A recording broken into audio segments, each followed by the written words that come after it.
Welcome you all. My name is Suraj Dubey, and this is our third lecture. And we are going to discuss once again. First, we are going to revise whatever we have learned in a previous videos. तो इससे पहले के जो videos हैं, हमारा lecture 1 था, lecture 2 था, उस वीडियो में हमने पॉलिनोमियल से रिलेटेड जितने भी हमारा बेसिक पार्ट था, उस बेसिक्स पार्ट को कवर किया था. बेसिक पार्ट में हमारा क्या था, इंट्रोडक्शन, हम इस चैप्टर में क्या क्या पढ़ने वाले हैं और कौन कौन सा टॉपिक पढ़ने वाले हैं, डिग्री क्या है, कोफिशिएंट्स क्या हैं, कांस्टेंट क्या होते हैं, पॉलिनोमियल्स कैसे होते हैं, कितने टाइप्स के होते हैं, और इसके बाद बेसिक ऑपरेशन, अलजेब्रिक ऑपरेशन में क्या है, एडिशन का ऑपरेशन है, मल्टीप्लिकेशन है, डिवीज़न है, इन सारी चीज़ों को लेकर. तो वो हमने स्टार्टिंग के फर्स्ट लेक्चर और सेकंड लेक्चर में किया है, ठीक है ना. तो थर्ड लेक्चर में आज क्या करने वाले हैं, सेकंड लेक्चर का एक पार्ट है, मतलब मल्टीप्लिकेशन मैंने लास्ट में कराया हुआ है, लेकिन उस टॉपिक को थोड़ा सा और अच्छे से करने की ज़रूरत है. तो मैं उससे रिलेटेड 2-3 क्वेश्चन और कराता हूँ और फिर इसके बाद हम सभी लोग फैक्टराइजेशन की ओर बढ़ेंगे, ठीक है ना. तो मैं उसके ऊपर कुछ क्वेश्चंस लिख रहा हूँ, आप सभी लोग ट्राई करिएगा करने की. पहले सेल्फ वीडियो को पॉज कर दिया करिए और ख़ुद देखा करिए, ठीक है ना. जैसे लिखा है x minus 2y square plus 8z square in next bracket 2x square minus 6y square plus 4z cube. मान लीजिए ये क्वेश्चन है हमारे पास, इसका हमको प्रोडक्ट निकालना है. तो ध्यान से देखेंगे, प्रोडक्ट निकालने के लिए हमको इस क्वेश्चन के लिए पहले, अगर आप सेल्फ अटेम्प्ट करना चाहते हैं तो खुद से करने के लिए आप पहले इसको अटेम्प्ट करिए, अदरवाइज़ मैं आपको बताता हूँ, ठीक है ना. तो वीडियो कैसा लगा, क्या कंटेंट में कोई दिक्कत है, उन सारी चीज़ों को आप बताते रहिएगा, ठीक है ना. जैसे कोई कुछ सुधार करने की ज़रूरत है, कोई भी पॉइंट, कोई कॉन्सेप्ट नहीं समझ में आता है तो आप उसको मेंशन कर दीजिएगा, ठीक है ना. चलिए, तो पहले हम क्या करेंगे, x को लेंगे, x का मल्टीप्लिकेशन किस में कर देंगे, फर्स्ट टर्म में. तो when you multiply x into 2x square, तो मैं देखिए क्या लिख रहा हूँ, x इंटू 2x स्क्वायर. यहाँ पे मैंने प्लस साइन लगाया है, क्यों, मैं अब ये एक बार आपको समझा दे रहा हूँ कि जिस भी टर्म के आगे कोई भी साइन नहीं लिखा है, इसका मतलब उसके सामने प्लस साइन है, और यहाँ भी कोई साइन नहीं लिखा है, इसका मतलब प्लस है. तो प्लस प्लस प्लस. जिनको भी ये कॉन्सेप्ट समझ में नहीं आता है, स्टार्टिंग के सेकंड वीडियो देखिएगा, फर्स्ट और सेकंड लेक्चर देखिएगा, आपका पूरा कॉन्सेप्ट क्लियर हो जाएगा. Now again multiply this x into in this. यहाँ पर मैं लिखूँगा माइनस, क्यों, ये प्लस है, ये माइनस है, प्लस माइनस माइनस. तो 6 1 जा 6 x into y square. Now multiply 4 1 जा 4 प्लस 1 जा plus into plus plus 4xz cube. तो हमारा ये फर्स्ट टर्म का मल्टीप्लिकेशन हो गया. ये फर्स्ट टर्म हमने लिया, उसका मल्टीप्लिकेशन इन तीनों में मैंने कर दिया. अब क्या करेंगे, हम अपना सेकेंड टर्म लेंगे और सेकेंड टर्म के सामने माइनस साइन है, तो इस बात का ध्यान रखेंगे कि माइनस प्लस माइनस 2 2 जा 4 2 2 जा 4 वाई स्क्वायर एक्स स्क्वायर. तो ये कितना हो जाएगा, x square y square minus minus plus 6 2 जा 12. तो वाई स्क्वायर इंटू वाई कितना हो जाएगा, y power 4 minus plus minus minus plus minus. तो ये कितना हो जाएगा, 4 2 जा 8 y into z cube. Speed ज़्यादा तो नहीं है, मतलब समझाने की, थोड़ा सा आप बिल्कुल हमें कमेंट सेक्शन में बताइएगा, क्योंकि स्टार्टिंग के फर्स्ट सेकंड थर्ड लेक्चर में खुद को पता नहीं चलता कि किस कंटेंट को, किस टॉपिक को टच नहीं कर पाया हूँ और किस तरीके से फ़्लो चल रहा है.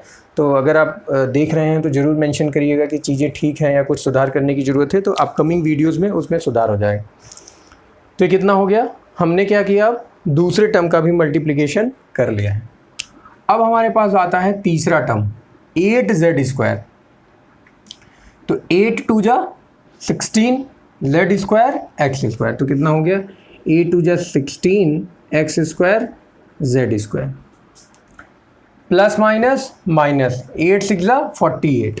तो 8 6 जा 48 जेड स्क्वायर वाई स्क्वायर. तो कितना हो गया, जेड स्क्वायर वाई. 8 4 जा 32 8 4 जा 32 जेड स्क्वायर जेड क्यूब यानी जेड पावर 5। तो ये हमारे पास एक लंबा सा काफ़ी एक्सप्रेशन आया हुआ है और ये प्रोडक्ट है, ठीक है ना। लेकिन मैं आप लोग को इसमें ये क्यों मैंने बताया, इसको क्यों मैंने सॉल्व कराया है, आपको ये समझाने के लिए कि देखिएगा, अगर मैं इसको लिखूं 2x cube minus 6y square plus 4x z cube minus 4x square y square plus 12y power 4 minus 8y z cube plus 16x square z square minus 48 z square y square plus 32 z power 5। काफ़ी सारे concept आपका ये question clear कर देगा। अब आप देखिएगा यहाँ पर कितना है एक्स क्यूब, यहाँ पर कितना है एक्स वाई स्क्वायर, यानी ये है एक्स क्यूब, ये है एक्स वाई स्क्वायर, ये है एक्स जेड क्यूब, ये है x square y square, this is y power 4, this is y z cube, again this is x square z square, this is z square y square and this is z power 5। See देखिएगा ज़रा, these all are algebraic terms, these all are algebraic terms। और इन algebraic terms में कोई भी ऐसा आपको लग रहा हो जो मैच कर रहा हो, ये x का पावर 3 है तो कहीं भी नहीं है, ये x y के साथ मल्टीप्लाई है यानी एक्स वाई स्क्वायर, यहाँ पे x का पावर 1 है, y का पावर 2 है। अगर ऐसा लिखा है x स्क्वायर y तो ये सेम नहीं है, क्योंकि यहाँ पे x का पावर 1 है और y का पावर 2 है, और यहाँ पे x का पावर 2 है और y इक्वल टू y का पावर कितना है 1 sorry, x Z cube, x का पावर 1 और z का पावर 3, ऐसा कोई दिखाई पड़ रहा है आपको? No. X square y square, no. y power 4 y z cube, no. तो नो टर्म्स आर मैचिंग, कोई भी टर्म्स इसमें मैच नहीं कर रहा है।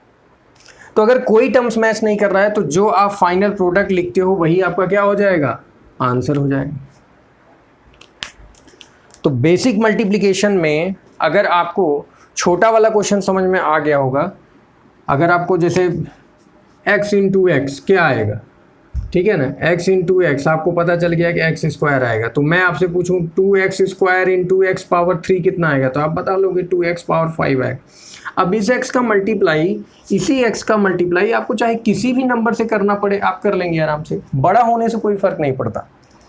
सिंपल चीज़ के लिए क्या है, पहले आपको कॉन्सेप्ट अपना क्लियर करना पड़ेगा। If you have a concept if your concept is clear, अगर आपका कॉन्सेप्ट क्लियर है तो आपको समझने में कोई दिक्कत नहीं होगी। और मैथमेटिक्स सब्जेक्ट ऐसा है कि अगर आपका बेसिक स्ट्रॉन्ग है, जो भी आपने क्लास 6th में 7th में 8th में ये सारी चीज़ें होती हैं, और इसके मैथमेटिक्स को अभी तो क्या है, जितने भी आपके कॉम्पिटिटिव एग्ज़ाम्स हैं, अगर आप नवोदय एग्ज़ाम को उठा के देख लीजिए, उनका सिलेबस उठा के देखिए, तो क्लास 6, 7, 8 का ही बेसिक पार्ट है। लोग एसएस की तरफ थोड़ा कम ध्यान देते हैं, तो एसएस को काफ़ी अच्छे ढंग से पढ़िए। एनसीईआरटी का जो एसएस है क्लास 6, 7, 8, 9, 10, 11, 12 तक का एसएस का जो पार्ट है उसको काफ़ी अच्छे ढंग से पढ़िए, ठीक है ना। एसएस है, साइंस है, इन सब्जेक्ट्स को क्लियरली एकदम पढ़ते लिए। तो ये हमारा क्या है, प्रोडक्ट है।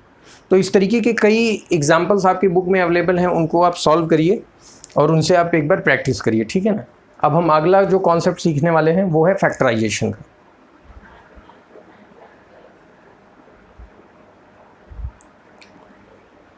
तो आप इन नंबर्स को देख पा रहे होंगे, इन टर्म्स को, अलजेब्रिक टर्म्स को देख पा रहे होंगे। मैंने क्या लिखा है, अगर आप देखिए तो यहाँ पर मैंने लिखा है ए के सामने मैंने लिख दिया है 3, यहाँ पे लिखा है मैंने ax। तो आप बिल्कुल कंपेयर कर सकते हैं कि a की जगह पे आपको 3 और x जो है अलजेब्रिक नंबर। यहाँ पर मैंने लिखा है ax प्लस b, तो बिल्कुल मैच करिए, आपको दिखाई पड़ रहा होगा ax प्लस b के जैसा ही लिखा है।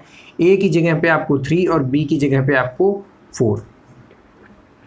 कंपेयर करिए, काफ़ी इंटरेस्टिंग है। अब यहीं से ही आपकी स्टोरी स्टार्ट होगी मैथमेटिक्स की 9th में, आपको कैसे फुल कॉन्सेप्ट को सीखना है, ठीक है ना। ax square plus bx plus c, a यहाँ पे कितना है 3, b कितना है 4, c कितना है 5।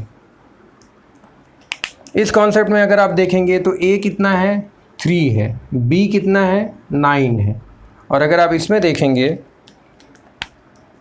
ए की जगह पे 9 है और सी की जगह पे 7। आप सोचिए कि मैंने ये क्यों आपको दिखाया है और ये सारे नंबर्स मैंने क्यों लिखे हैं। कंपैरिजन कराने के लिए लिखे हैं।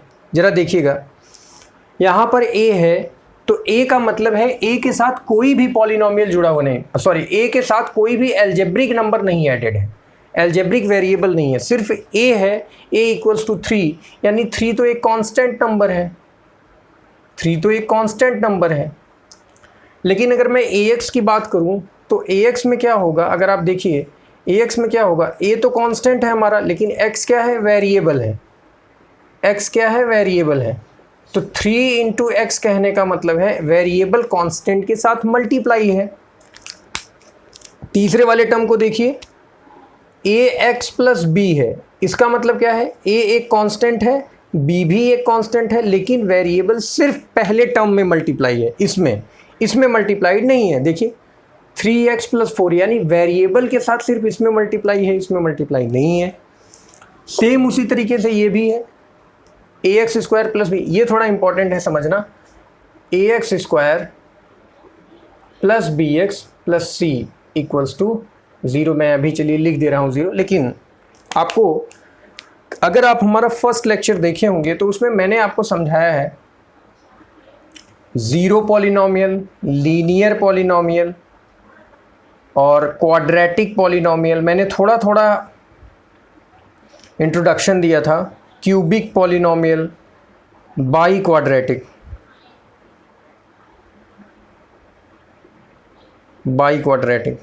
ये हमने कुछ नाम लिखे हुए। तो मैंने उस दिन जो आपको पहले लेक्चर में समझाया था, उस दिन वाला कॉन्सेप्ट आप मैच करिए। यहाँ पर आपको x की पावर क्या दिख रही है, 1, यहाँ पर x की पावर क्या दिख रही है, 1, लेकिन यहाँ पर तो x है ही नहीं। तो जैसे ये a है, तो a के साथ अगर x है ही नहीं तो x का पावर पक्का 0 होगा।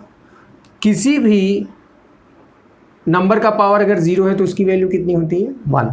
तो अगर ये कांस्टेंट a है तो इसके साथ x का पावर कितना हो गया, 0। लेकिन यहाँ पर देखिए a है तो इसका x का पावर कितना है, 1। तो अगर a x का पावर 1 है तो अगला टर्म क्या होना चाहिए, x पावर 0 से रिलेटेड, इसलिए केवल कांस्टेंट b लिखा हुआ है। तीसरे में आप देखिए ax square plus b x plus c equals to 0, मत लिखिए अभी 0, चलिए यहाँ पर देखिए ये तो कांस्टेंट है, x का पावर कितना है, 2, फिर x का पावर कितना है, 1, फिर x का पावर कितना है, 0।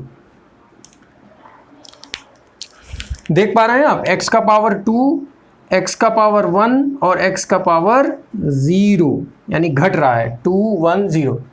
अच्छा ये बताइए, अगर मैं लिखूं ax स्क्वायर बस और कुछ ना लिखूं,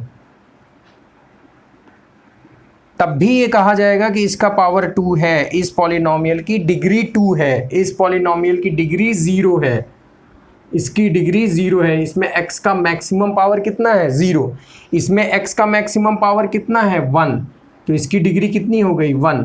लेकिन इसमें x की मैक्सिमम डिग्री कितनी होगी, 2। आप इस एक्सप्रेशन को ध्यान से फिर से देखिए, मैं लिख रहा हूँ ax square plus b x. अभी मैंने क्या किया है, इसमें से c वाला टर्म गायब कर दिया है, सिर्फ a है, x स्क्वायर वाला टर्म है और ये bx है, c वाला टर्म है ही नहीं। तो क्या ये इसकी डिग्री 2 नहीं होगी, इसकी भी तो डिग्री 2 ही होगी ना। समझ पा रहे हो कॉन्सेप्ट को आप।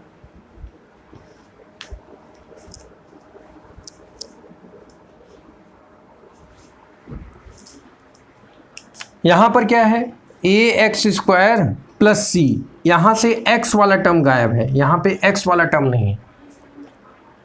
तो आपको समझने की ज़रूरत यह है कि दिए हुए जितने भी पॉलिनोमियल्स लिखे हुए हैं यहाँ पे, जितने भी मैंने लिखे हुए हैं, ये सारे अलग अलग वेरिएशन, जैसे एग्जाम्पल के तौर पे जैसे 3 लिखा था, 3x स्क्वायर लिखा था, 3x स्क्वायर प्लस 9x लिखा हो, 3x स्क्वायर प्लस 5 लिखा हो, 3x square plus 9x plus 5 लिखा हो, इस तरीके से कुछ भी लिखा हुआ है। तो आप ज़रा देखिए इन सभी में, इन चारों में देखिए x का पावर कितना है, 2, यहाँ भी x का पावर कितना है, 2, यहाँ भी x का पावर 2, यहाँ भी x का पावर 2, ठीक है ना। लेकिन इसमें x के पावर 2 के बाद कोई और दूसरा टर्म नहीं है। इसमें x square 3x square x के पावर 2 के बाद एक और टर्म है, इसमें भी 2 टर्म है और इसमें कितना है, 3 टर्म है। तो फर्स्ट लेक्चर जब था तो मैंने क्या बताया था, मोनोमियल, बाइनोमियल, ट्राइनोमियल, ठीक है ना, कांस्टेंट टाइप टर्म और पॉलिनोमियल। तो मोनोमियल का होता है जिसमें केवल एक टर्म होता है। तो एक टर्म वाला कौन है, सिर्फ a, इसमें एक ही टर्म है। जैसे क्या है, 3 है, 4x है, 9x है, ये अलग अलग, इन सब में क्या है, केवल एक टर्म है। तो इसको हम क्या बोलेंगे, मोनोमियल। बाइनोमियल क्या होगा हमारा, जिसमें 2 टर्म होते हैं। तो 2 टर्म वाले कौन कौन से हैं, देखिए भाई जरा 2 टर्म वाले कौन कौन से हैं, ये रहे ax स्क्वायर प्लस c, इसमें पहला टर्म दूसरा टर्म, पहला टर्म दूसरा टर्म, पहला टर्म दूसरा टर्म, ठीक है ना। तो 2 टर्म वाला यहाँ रहा, क्या लिखा है, 3x स्क्वायर प्लस 5, इसमें कितना टर्म है, केवल 2 टर्म है। 3x स्क्वायर प्लस 9x, इसमें भी कितना टर्म है, 2 टर्म। तो ये कौन सा हो गया, बाइनोमियल। ट्राइनोमियल में कितने होंगे, 3 टर्म होंगे। कितने टर्म होंगे, 3 टर्म होंगे। 3x square plus 9x plus 5, तो ये कैसा हो गया, ट्राइनोमियल है। ट्राइनोमियल आपका ये भी होगा, अभी इसके बारे में हम डिटेल में पढ़ेंगे, ऐसा घबराने वाली ज़रूरत नहीं है। मैं ये मोनोमियल, बाइनोमियल, ट्राइनोमियल आपको इस तरीके से समझा रहा हूँ, ये रफली नहीं समझा रहा हूँ, आपको आइडिया दे रहा हूँ कि आपको समझना कैसे है, कॉन्सेप्ट को कैसे अपने दिमाग में भरना है, ठीक है ना। तो ट्राइनोमियल क्या है, ट्राइनोमियल मतलब 3 टर्म, जैसे ऐसा लिखा हो, x y plus x y square plus y z cube. तो इसमें आपको टोटल कितने टर्म दिखाई पड़ रहे हैं, 3। तो इसको हम क्या बोलेंगे, ट्राइनोमियल, ठीक है ना। तो बाइनोमियल, ट्राइनोमियल, पॉलिनोमियल्स मतलब होता है, देखो एक टर्म है, 2 टर्म है, 3 है, तो हम तो 3 तक के लिए डिफाइन कर लिए, मोनोमियल, बाइनोमियल, ट्राइनोमियल। एक टर्म है तो मोनोमियल, 2 टर्म है तो बाइनोमियल, 3 टर्म है तो ट्राइनोमियल। लेकिन अगर 3 से भी ज़्यादा हैं तो हम उन सबको क्या बोल देंगे, पॉलिनोमियल। पॉलिनोमियल तो खैर सभी हैं, लेकिन पॉलिनोमियल में जो छोटे वाले थे, 1 टर्म वाला, 2 टर्म वाला और 3 टर्म वाला, उनको हमने कैटेगराइज कर लिया, बाकी सभी को क्या बोल दिया, पॉलिनोमियल। इसी पॉलिनोमियल का अब हम सभी लोग फैक्टराइजेशन करेंगे, रिमाइंडर थ्योरम वाला कॉन्सेप्ट क्लियर करेंगे, और भी जो इसमें आपके 9th लेवल तक की चीज़ें होंगी वो सारी बताई जाएंगी। बाकी जो भी कुछ भी एक्स्ट्रा कॉन्सेप्ट होगा वो सारी चीज़ें क्लास 10th में हैं। उसमें हम क्या सीखते हैं 10th में, zeros of polynomial, sum of roots, product of roots. तो उसमें तो क्वाड्रेटिक इक्वेशन के अलावा क्यूबिक इक्वेशन जो है उनके भी हम सीखते हैं। तो वो सारी चीज़ें आपको धीरे धीरे अवेलेबल हो जाएंगी और आप देख सकते हैं 9th वाले स्टूडेंट अगर उनका 9th का कोर्स कंप्लीट हो जाएगा तो वो 10th वाला भी लेक्चर प्रेफर कर सकते हैं देखना अपना कॉन्सेप्ट को क्लियर करने के लिए। तो thank you so much. Please आप सभी लोग जैसा भी हो वीडियो में कमेंट ज़रूर करिएगा, कमेंट सेक्शन में कोई भी इम्प्रूवमेंट की ज़रूरत हो। मैं भी आप सभी लोगों को कंटेंट एकदम बेहतर से बेहतर जो दे सकता हूँ उसके लिए ट्राई करूँगा। और फुल फोकस्ड रहिए एग्ज़ाम्स की ओर, कॉम्पिटिटिव एग्ज़ाम्स जो हैं उनकी प्रिपरेशन करने के लिए। बाकी जो कुछ भी होगा वो हम डिटेल में आगे डिस्कस करेंगे। Thank you so much.